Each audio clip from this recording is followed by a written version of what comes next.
말씀입니다. 누가복음 9장 28절부터 36절까지의 말씀입니다.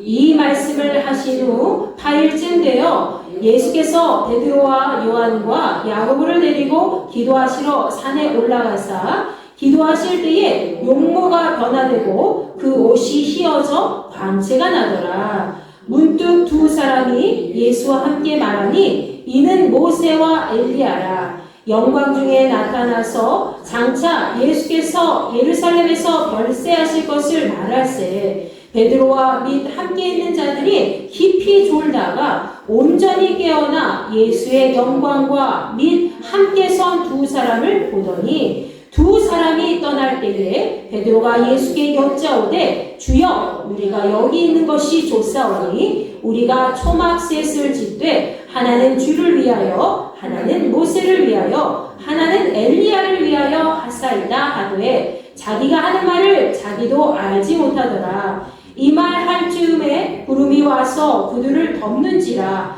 구름 속으로 들어갈 때에 그들이 무서워하더니 구름 속에서 소리가 나서 이르되 이는 나의 아들 곧 택함을 받은 자니 너희는 그의 말을 들으라 하고 소리가 그침에 오직 예수만 보이더라. 제자들이 잠잠하여 그 본 것을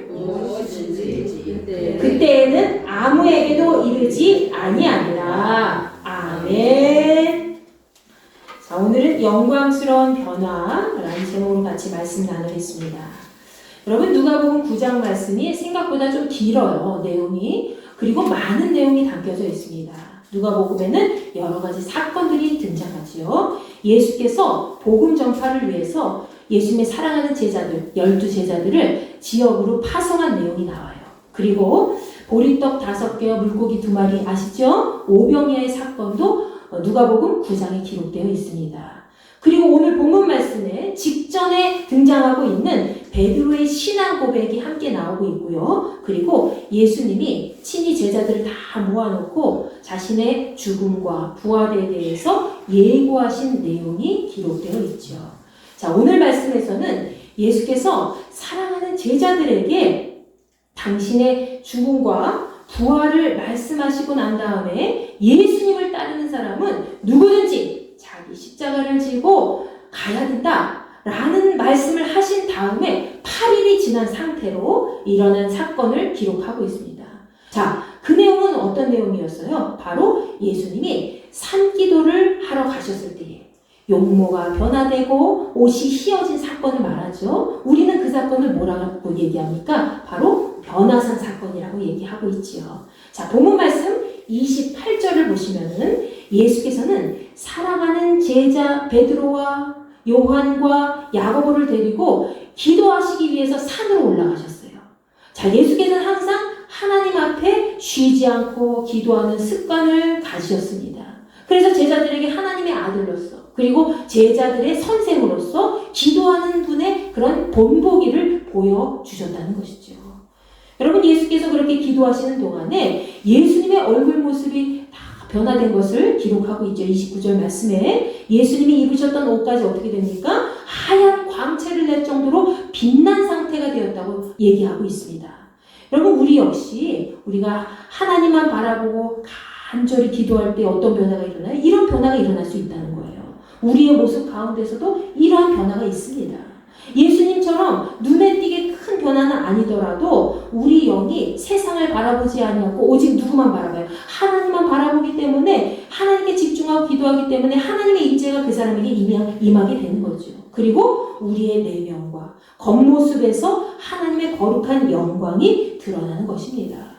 여러분 구약시대에도 이처럼 예수님과 같이 얼굴에서 광채가 났던 사람이 한 사람 있어요. 누구였을까요? 모세. 그렇죠. 모세죠. 아유 기나는 거네. 모세.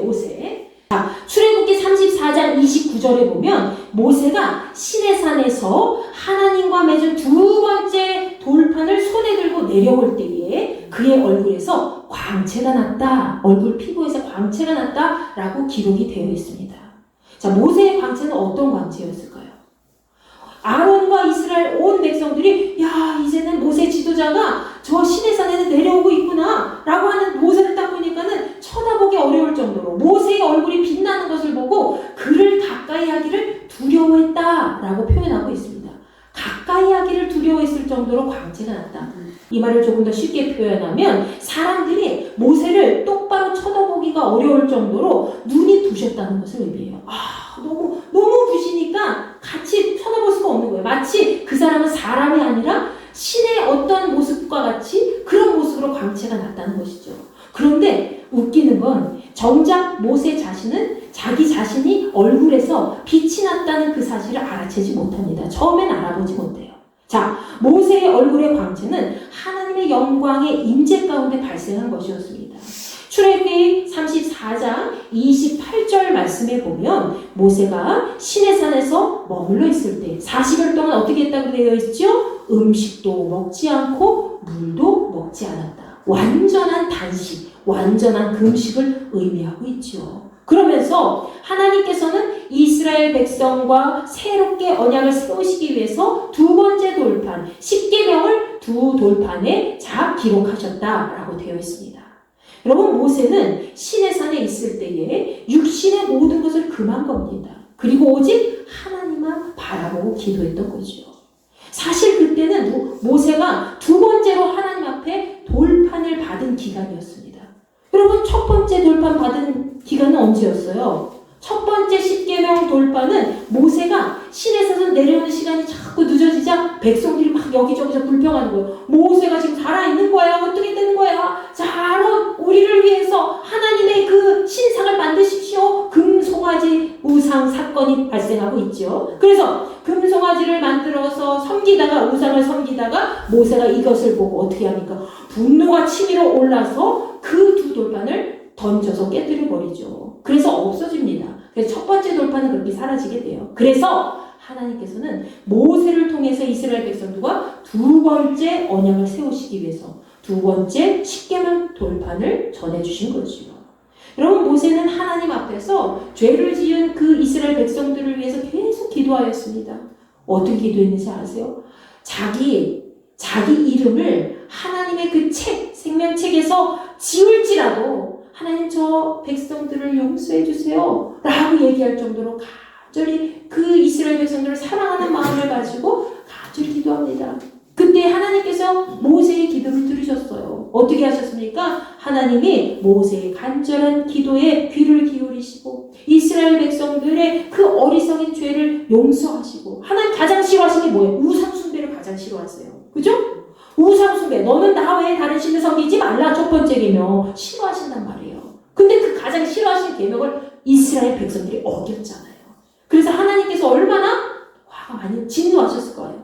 근데 이스라엘 백성들의 그 어리석인 죄를 위해서 그 죄를 용서해달라고 모세가 간절히 부르시자 하나님께서는 이스라엘에게 다시 한번 하나님의 용서를 허락해 주시고 기회를 주신 것이죠.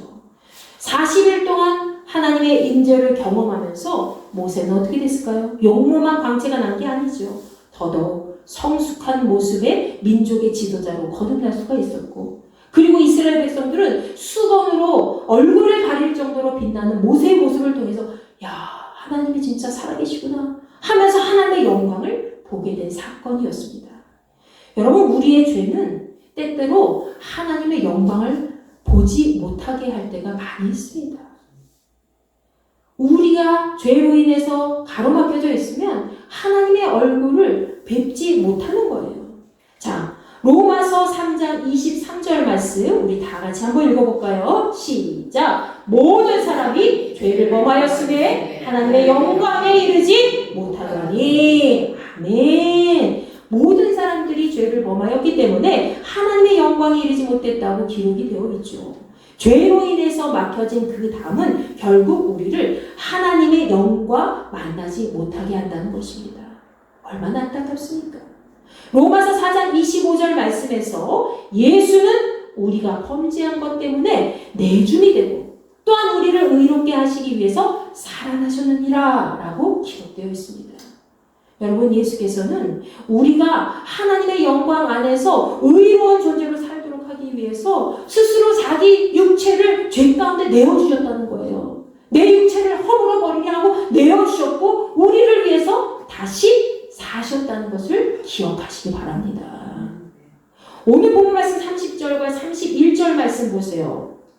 예수께서 기도하실 때에 하나님의 영의 임재 가운데 영광스러운 모습으로 나타난 구약시대에 두 사람이 있었죠. 바로 누구였습니까? 모세와 엘리야라는 사람이었어요. 근데 그들이 예수님과 대화를 나누는 거예요. 예수님에게 이렇게 이야기합니다. 예루살렘에서 돌아가시게 될 것이다. 별세하실 것이다. 라는 것을 이야기했다고 기록되어 있죠. 자, 하나님께 집중하여 깊이 기도할 때에 우리는 때때로 이것이 현실이야? 맞아? 하는 것처럼 진짜 같은 느낌으로 현실인 것 같은 그런 느낌을 받을 때가 있다는 거예요. 그런 환상을 우리가 볼 때가 있다는 거죠. 그런데 오늘 말씀에 등장하는 것은 환상이 아닙니다. 진짜 사건이에요. 오늘 이 말씀에 등장하고 있는 이 모세와 엘리야는 실제로 하나님께서 육신의 눈으로 볼 수 있도록 보내신 하나님의 사자들이었다는 거죠. 이것을 확인할 수 있는 대목이 32절에 등장해요. 베드로와 야고보와 요한이 깊이 졸다가 깨어나서 정신 차리고 일어나 보니까 예수님이 누구와 대화하고 있어요? 두 사람과 예수님이 서 있었다라고 되어 있습니다. 예수님이 두 사람과 함께 있는 모습을 그들이 보았기 때문에 우리는 진짜 이 예수님의 제자들에게도 보일 정도로 하나님께서 실제적으로 그거는 그냥 환상이 아니라 하나님이 실제로 보내신 그런 하나님의 사자들이었구나 라는 것을 알 수 있죠. 사실 모세와 엘리야는 어떤 사람들이에요? 이미 구약시대의 육신의 삶을 마감한 사람들입니다. 이미 마감했어요. 신약시대에는 올 필요가 없어요. 그런데 그들이 눈앞에 눈으로 보였다는 것은 하나님께서 그들의 형상을 통해서 예수님께 앞으로 삶을 가르쳐 주신 모습이라고 할 수 있지요.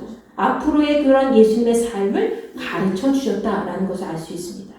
자, 이제 하나님께서 보내신 이 모세와 엘리야 두 사람이 이제 떠나려고 하자 베드로가 본문 33절 말씀에서 아주 놀라운 이야기를 합니다. 베드로를 보면 참 재미있는 것 같아요. 주님!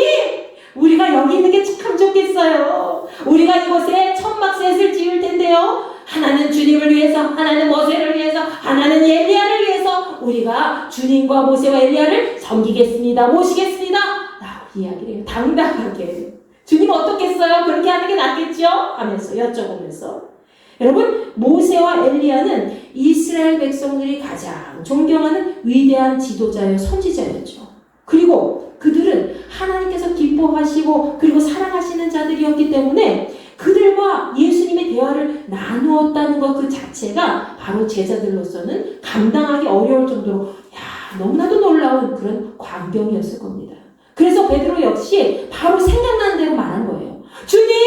여기서 우리가 계속 있는 게 좋겠어요. 주님을 위해서, 모세를 위해서, 엘리야를 위해서 우리가 초막을 짓고 여기서 같이 모여 있어요. 라고 그냥 흥분한 상태로 얘기한 거죠. 그래서 이 베드로가 나중에 자기가 하는 말을 자기도 알지 못했다라고 되었죠. 흥분한 상태로 멀쩡 얘기를 한 겁니다. 베드로는 여러분이 아시다시피 다혈질의 성격이었죠. 믿음이 많이 좋았지만 그래도 다혈질의 성격이기 때문에 자기 생각보다 뭐가 더 앞섰어요? 말과 행동이 더 앞섰던 사람이죠. 그래서 그냥 생각 없이 그냥 그 자리에서 너무 좋아가지고 감격해가지고 그렇게 얘기를 한 겁니다.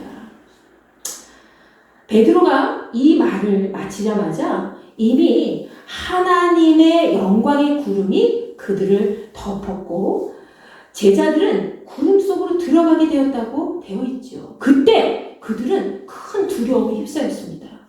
그런 그 순간에 구름 속에서 소리가 났어요. 어떤 소리입니까? 하나님의 음성이 난 거예요. 하나님의 음성. 자, 우리 다 같이 한번 읽어볼까요? 구름 속에서 소리가 나서 이르되 이는 나의 아들 곧 택함을 받은 자니 너희는 그의 말을 들으라. 아멘. 예수님의 제자들에게 하나님께서 그들을 사랑하는 마음을 가지고 너희들과 같이 있는 이 예수는 나의 사랑하는 아들이고 그리고 내가 택한 자다.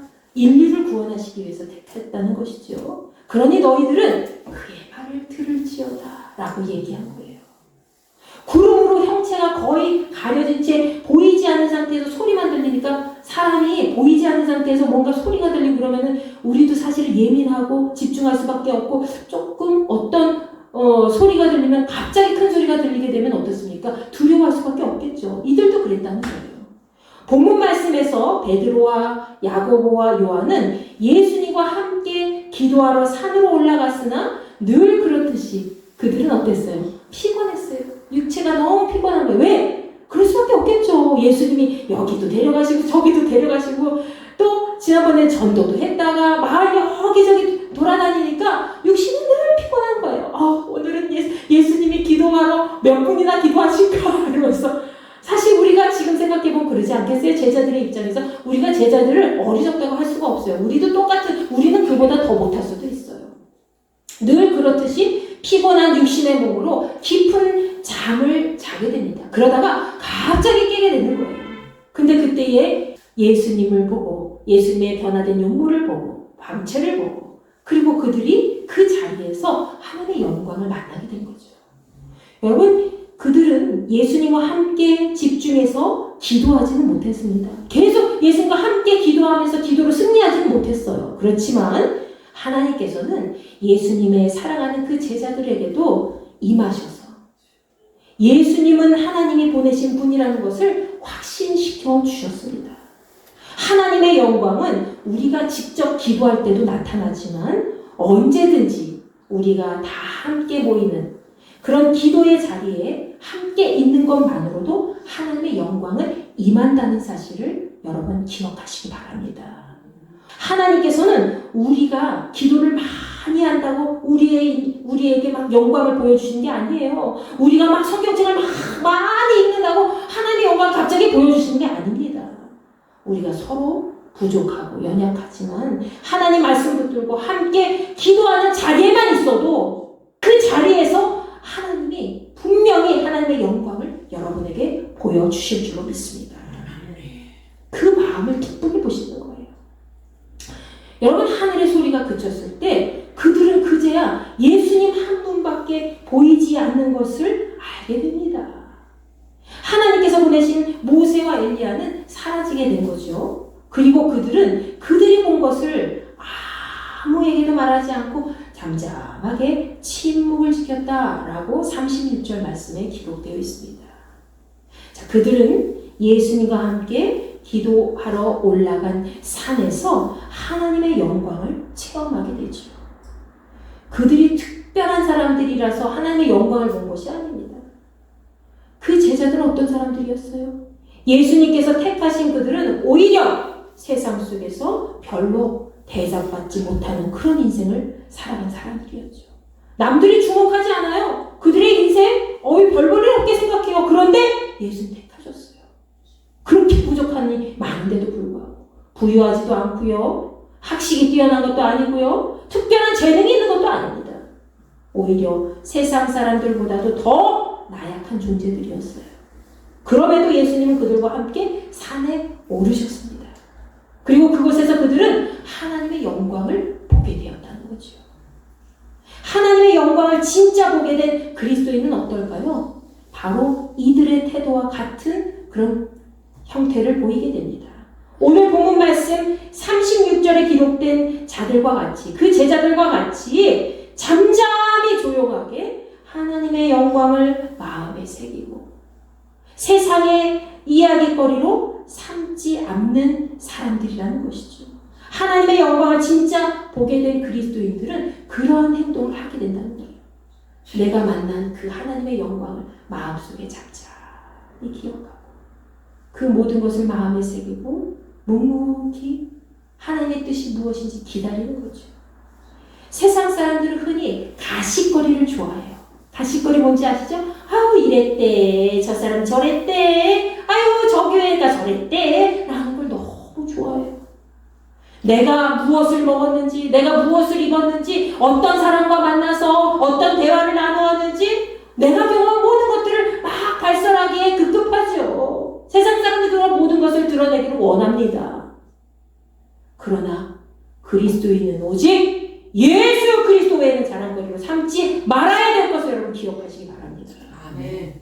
설사 그것이 깊은 영적 체험일지라도 그것은 하나님께서 여러분에게 보여주신 정말 소중한 체험이기 때문에 가장 귀하게 여기고 그러면서 하나님의 뜻이 무엇인가요? 하나님의 계획이 무엇인가요? 저한테 알려주시고 제가 행할 수 있도록 인도해 주옵소서. 여러분 잠잠히 그 제자들과 같이 이 마음에 새기고 침묵하면서 믿음으로 나아가시기를 간절히 축원합니다. 그때 우리의 삶은 하나님의 영광을 담은 모습으로 변화되게 될 것입니다. 그리고 그 영광 가운데 저절로 우리는 가만히 있어도 빛을 드러내게 수밖에 없습니다. 너희는 세상의 소금이요 빛이라 하셨죠? 내 안에 그리스도 예수께서 계시기 때문에 그 예수님으로 인해서 우리는 그냥 아무 행동을 하지 않아도 아무 말도 하지 않아도 그냥 묵묵히 기도하면서 주님 앞에서 간절히 부르짖어 그렇게 나아갈 때에 우리는 세상 가운데 빛을 조용히 드러낼 수가 있다는 것이죠. 떠들썩하게 막 아우 내가 이런 일을 우리 교회가 이런 일을 해 하지 않아도 저절로 하나님의 영광을 드러낼 수 있는 존재가 된다는 것입니다. 오늘은 예수께서 하나님의 영광으로 변화되신 날을 기념하는 그런 변화주일이기도 하지만 3.1절 기념주일이기도 하지요. 3.1절 기념주일은 1919년 3월 1일에 우리나라의 자주 독립을 위해서 3.1운동이 일어난 사건을 기념하는 주일입니다. 여러분 근데 우리는 3.1절 기억하고 있잖아요. 그런데 요즘 아이들은 3.1절 기억을 잘 못해요. 3.1절은 우리가 절대로 잊어서는 안 되는 날이죠. 그럼에도 최근 많은 역사책에서 3.1절에 대한 내용을 많이 축소했다고 해요. 그리고 왜곡시켰다고 합니다. 어떤 교과서에는 이렇게 얘기한대요. 3.1운동이 대한제국의 폭동이다 이렇게 얘기한다는 거예요. 그거 아니잖아요. 3.1절을 어떻게 폭동으로 해석하고 가르치니까 그건 거짓이죠. 그런 뉴스를 제가 접하면서 야 이거 굉장히 심각하구나 라는 것을 알게 되었습니다. 민족의 피와 눈물이 담긴 그 역사가 왜곡되어서 전달되는 게 얼마나 심각한지 모릅니다. 여러분 우리나라는요 1910년부터 1945년까지 무려 35년 동안에 일본 제국주의의 식민지에 의해서 그렇게 통치받으면서 살았습니다. 강제로. 그때 우리나라 일본에 완전히 종속당해서 학교에서조차 자기 이름을 마음대로 쓸 수가 없어요. 자기 이름을 일본식으로 바꿔서 창씨 개명을 하죠. 그리고 일본말을 강제로 사용하게 했습니다. 돌아가신 저희 외할머니가 일제시대에서 활동했던 분이에요. 근데 외할머니가 그대도 그때 당시에 초등학교까지 나오면 잘 나오신 거죠. 지금 살아계시면 거의 100세 가까이 되셨을 거예요.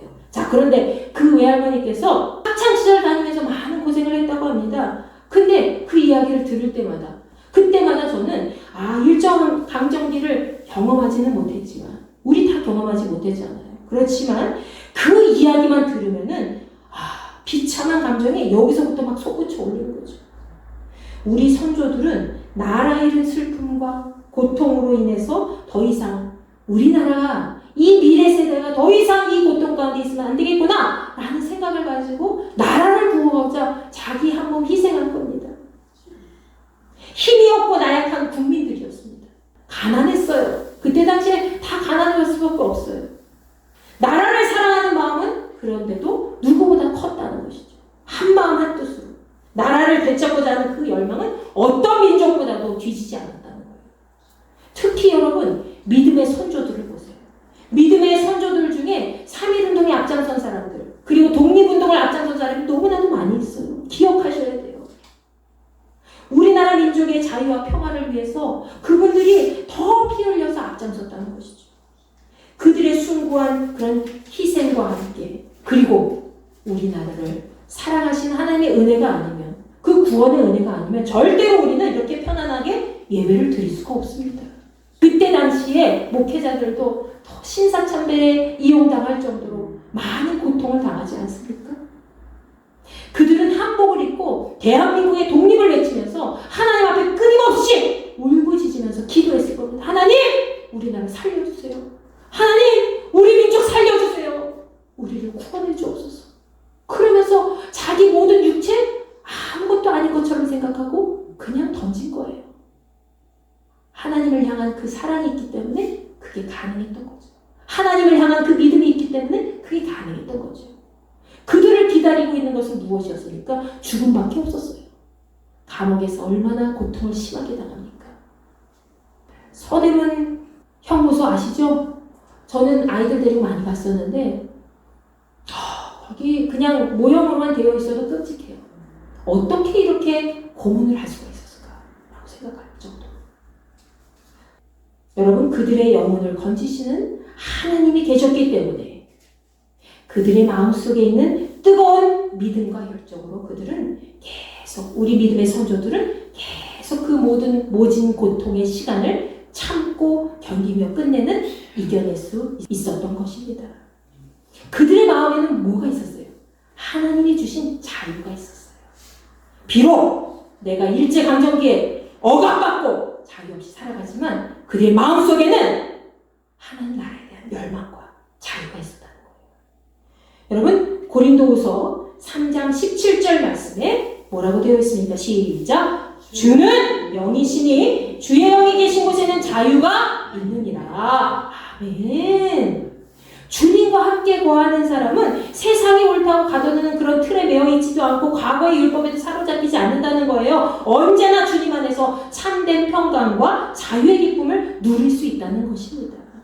사도 바울은 주께서 주신 그 자유 안에 거하는 사람은 이러한 영광을 누리게 된다라고 표현하고 있습니다. 고린도후서 3장 18절 말씀입니다. 시작! 우리가 다 수건을 벗은 얼굴로 거울을 보는 것 같이 주의 영광을 보매 그와 같은 형상으로 변하여 영광에서 영광에 이르니 곧 주의 영으로 말미암음이니라.